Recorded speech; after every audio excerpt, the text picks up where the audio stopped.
Yo, what's going on, friends and family? Hope you guys are having a great day, but today I think I'm going to make it a little bit better. We're going to be talking about a brand new game on the horizon that is a part of an emergent genre of like these cozy community building games, and this one especially is catching my eye for a number of reasons. Certain, marketing terms that just kind of hype me up, as well as just the overall aesthetic and theme I think sets a mood that I can vibe with, and hopefully you guys can too. Today we're talking about the tragically named game Bitcraft. That's immediately what everyone is saying online with all the forums. Highly upvoted. I think the most upvoted comment on the trailer for subreddit for MMOs is, Bitcraft is, it's kind of a bad name. So yeah, just that aside, I think they should probably call it Out of the Wild, even though it sounds like Breath of the Wild. Frankly, kind of looks like it's an adventure, exploration game. I don't know. I wouldn't hate it.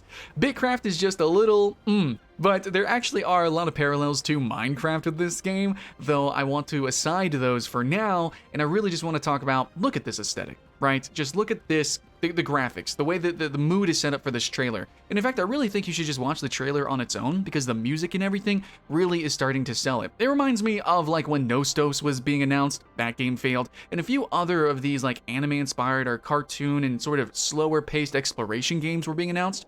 A lot of them didn't pan out, but I have a feeling that now's the time, and now with this amount of sincerity, with the whole genre moving forward, and especially with this game, I really think that this could actually be a winner. One of these games will. I will immediately say I do my reviews by comparing and contrasting, and immediately it looks like this game is going to be competing directly with the title Palia, which is also an MMO. So that wasn't clear. Bitcraft is a sandbox MMORPG fully. Yeah, so we're going to run down its mechanics, we're going to run down what I see, speculation and things like that, but just know we just have the first trailer that just shows the gameplay for the first time, the website's up, and I can see the bullet point list of things that they want to add to the game, but they're vague right now. We don't actually see the specific mechanics, specifically what we can do, and the full details overall, so yeah, it's a little bit lighthearted pre-impressions, but still, I want to keep the hype alive. Yeah, there's a bunch of games out there that I actually just did a list for upcoming co-op, like survival and building style games and farming, and this game has a lot of parallel with those, but this one being a full MMO means that it will be competing with Palia, and I think also to the truest sense, the game that a lot of us really, really want. Yeah, Everdale is going to be exciting, where you throw in a bunch of players together and they build a village all together. Neat, that's very minimalistic, but I think Palia is a little bit more true, being like, okay, it's a big open world, a big server, and you dynamically run around the world and explore and organically meet other players and actually, build a community together. That's why I play MMOs, and it's so weird, I just will say this, that I've only ever really gotten that from Minecraft. And all the time, yeah, when I tell that to like sandbox players who play Mortal or Darkfall or, old games like Ultima or now Albion, people are like, yo, dude, the most best hardcore sandbox experience you ever had was Minecraft. And the truth is, yes, because it was actually really gripping with the plugin Townie. I played an MMO server that was literally what Bitcraft and Palia is describing themselves to be. Community simulators, where the whole point of the Townie plugin is you can actually build a town, you claim land space, and then depending with some other server plugins and stuff like that and how many people are playing, you can actually compete with other towns for certain resources. You end up having particular trades, something that you're really good at. For me, my town was more on foraging, where I was building lots of really cool contraptions, big buildings with redstone machinery and stuff like that, really attractive to get residents in, and then using those residents, and we would just brute force mine cobblestone, which was the main building block for everyone else's towns. So we traded cobblestone in order to get potions and armors and things like that, where everyone else specialized in something else. So yeah, we even had one guy who was just farming and did all the animals and stuff, and we had multicolored sheep we can buy from him. He ended up basically winning the server. He had like an inn system. He would always invite newbies in, and he allowed them to rent hotel space. So there was a lot of creative ways that you could play this sort of system and different ways you can build communities. And why am I mentioning all this? Because no other MMO has done that for me, except for Minecraft, a true sandbox MMO. But Bitcraft is saying that there will actually be social strategy and city building and, all this sort of mechanics with the economy where you're going to be farming, hunting, and crafting all sorts of different stuff. It's not just combat, and specifically they're talking about politics. and, reigning with a sovereignty and trying to build your village and to become the sort of crown of an empire. So I don't know if it's going to be villages versus villages, everyone working together to be one empire, or if there's going to be multiple empires, or exactly how the social community is going to be built with this game. But it looks like it's going to be far more organic and dynamic than basically any other MMO, aside from potentially what Palia might do. But this game looks like there's going to be a little bit more competition and economy focus than Palia, which is a little bit more safer and cozier. Still, the vibe you can clearly tell is that sort of wholesome game sort of vibe with this game. So let's go ahead and run down exactly what this game is. We're going to go ahead and just nail it right here. But just know that my first impressions, I'm impressed. The graphics have this sort of journey-like vibe to it. And that's also something that we're seeing almost like a zeitgeist of people saying that, MMOs are cool, but too much social interaction where you're just spamming queues and just everyone's thrown into a major city and there's too many people around without meaningful interaction is not good enough. So it looks like this game is going to spur on loneliness and actually a desire to find other players by seemingly spawning us randomly in a world that is procedurally generated. So we're going to be thrown in and players have to go and find other players, meet them, recruit them to their village, and that, that's that whole organic sort of vibe and feel. But it's not just about throwing everyone into one giant server, which this game is one giant server, but it's also not throwing them all in the same spot or kind of corralling them all in the same major city and going to the same dungeons and also, matchmaking. It seems like it's just going to be, okay, like Minecraft, but everyone spawns randomly. Maybe you can kind of get that vibe if you played Ark or some other survival games. You spawn randomly, procedural world, and you have to go find other players. And through the loneliness and through the emptiness and through that sort of, wide open space that isn't just massively filled with raids and sieges constantly, then you actually have more meaningful interactions. And when you actually join a village and you make a city, that really changes everything.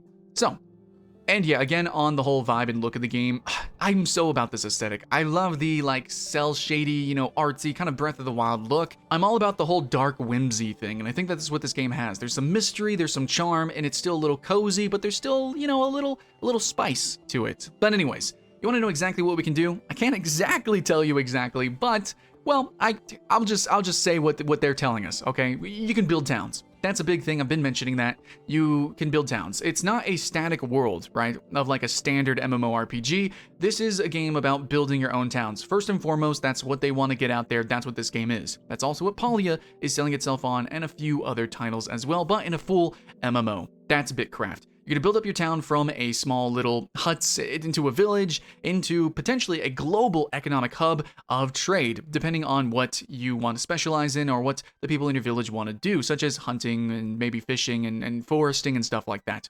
You can construct an entire forest to protect your valuable minerals, or you can actually become like a full, capital city of an empire, which is pretty cool. Now, they are mentioning that the entire game is procedural, and I said that, but it is one server. So really, when you procedurally generate something, normally that's because of multiple servers, or it's because of you're going to replay it, or there's refreshing potentially. So they don't say if the game is going to refresh the world every so often, if only certain parts are going to change, like dungeons or something like that.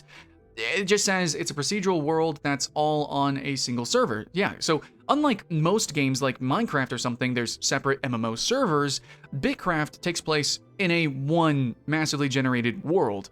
So a couple other MMOs that have just one, world is like Albion Online or Last Oasis. Even though there are loading screens in them, it is one server you have to play. Now, this is kind of awkward depending on how they code this, because then people in Europe will have a little bit of lag to USA if the servers are in the US, and people in Asia or in Australia, you're basically not going to be able to play. You really can't play Albion Online. I would imagine with this game, it would also still be a little bit awkward.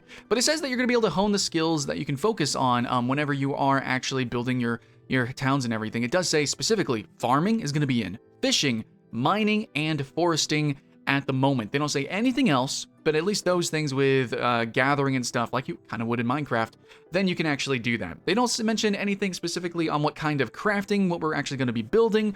They're really just setting the foundation, and there it is. Become the master of your craft and make your name known throughout the land, blah, blah, blah, the usual, gimmicky stuff. Yeah, sure, okay. Anyways, but between the towns, there is a wilderness, and they do, incentivize exploration to an extent.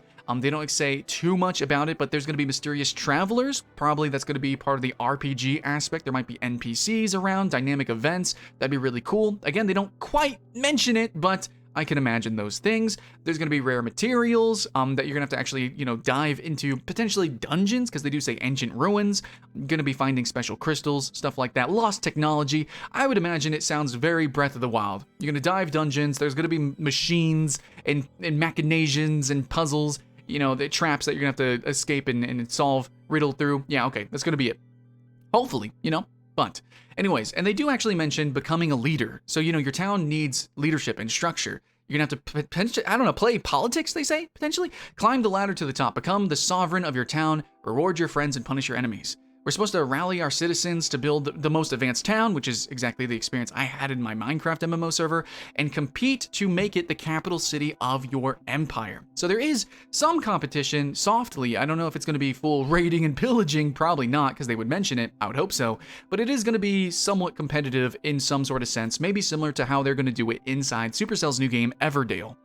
So, Bitcraft, the announcement trailer, we actually got that. This is what I've been playing constantly. It's not exactly a proper gameplay trailer. You do see the in-engine game, I guess, but we still don't know much about it. And I'm sorry I've had to repeat it over and over again while I rant, but I'm really excited about this game. In general, the game, just keep in mind, it is an MMORPG, and it's supposed to encourage different styles of playing with different trades, stuff like that. And they specifically say city building and social strategy, rather than emphasizing combat alone. The game incorporates elements of subgenres such as survival games, obviously, sandbox games, clearly, role-playing games, I would like to see why exactly, and specifically they're saying city building and strategy games, and I love that aspect. Please, let's go ham with that. That'd be really great. The game does take place in, again, a single, massive, but editable sandbox world. To what extent, we don't know, but the tile basing is it's like octagonish, maybe hexagonish, from what I can see from the pictures. So all the players are going to interact with and permanently change inside the game. So it procedurally generates, and then from there, hopefully it generated real good players will be able to modify it from there. Players awaken as mystical beings in the middle of the wilderness and will need to build shelter to survive. So there are survival elements. Literally, you need to build shelter, and you probably have to work together to really thrive. Bitcraft has a skill system which lets players master their skills as they practice them, something that we've seen in a few other almost all survival games. Yeah. And all characters begin as a complete blank slate, and players build up experiences in the aspects of the game that they like to spend time with. So obviously, you're going to have people who just focus on certain particular trades. Maybe me, I think I'm going to cut down trees. I'm going to be a forester. I'm going to plant trees. I'm going to cut down trees. I'm going to live that vegan lifestyle. It's going to be pretty great. So yeah, Bitcraft goes beyond just exploring or crafting and trading, farming and skilling though, which is so far kind of what it's presented itself and what most other games in this genre are seeming to also present themselves as.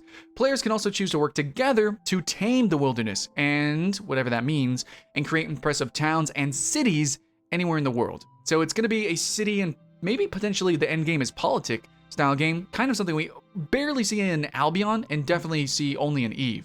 They can even unite cities to build whole empires across continents and oceans. How big is this game going to be? It's really ambitious. And at these levels, that's when Bitcraft becomes a deeply social and strategic game. So early on, survival game, and then it kind of blends into an exploration game, sort of a building game, and then just full on an MMO social style experience, which again is something that we really desperately need here. So that's pretty much Bitcraft, again, tragically named. Hopefully they can change the name. Hopefully they present this game a little bit better with more in-depth, nuanced details. I want all the nitty-gritty so I can tell my audience. That'd be great. But this game was just announced. Here it is, presenting it to the world, and now you know. Hopefully you guys can hear my enthusiasm. I'm excited about this game, as well as Palia, Everdale, a bunch of other games that I'm going to shout out in list videos to come. In fact, I probably should have mentioned this one in the list video that I did last week, but I didn't know about this game. So yeah, anyways, really excited, and I hope you guys are too. And in the end, just keep that hype alive. I hope you guys are having fun. So that's it. What do you guys think of Bitcraft Online? Much love. My name's Skylent, and I'll see you in the next one.